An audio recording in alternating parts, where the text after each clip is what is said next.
तुम साजना बंदना फूल खिले।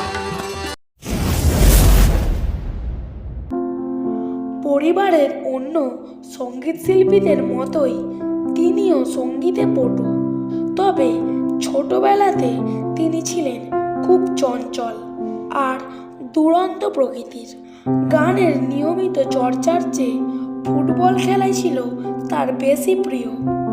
কিন্তু তার দাদু উস্তাদ নিসার হোসেন খানের কঠোর নিয়মকানুন অনুশাসনে নিয়মিত চর্চা করতে বাধ্য হতেন তিনি।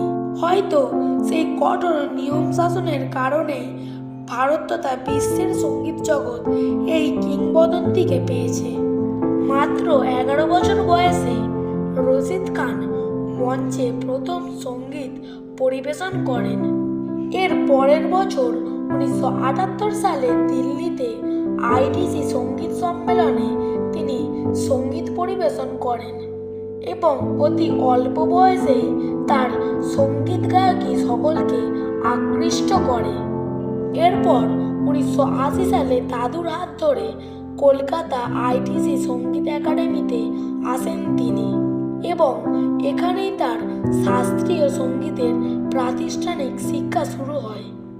1994 সালে এখানে প্রাতিষ্ঠানিক শিক্ষা শেষ করে তিনি পরিপূর্ণ সঙ্গীত শিল্পী রূপে তথা গায়ক রশিদ খান হিসাবে আত্মপ্রকাশ করেন। মৃত্যুর আগে ওস্তাদ রশিদ খানের কণ্ঠে গাওয়া গানটি শুনে নিন।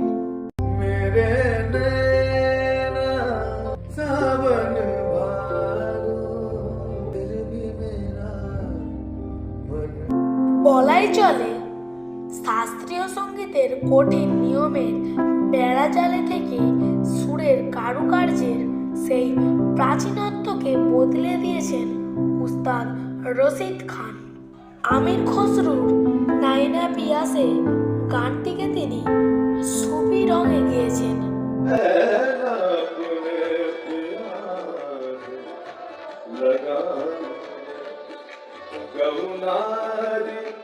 পাশ্চাত্য সঙ্গীতের সাথে ভারতীয় মার্গ সঙ্গীতের এক নতুন ধারা সৃষ্টি করতে লুই ব্যাংকসের সাথে যুগলবন্দি করেছেন।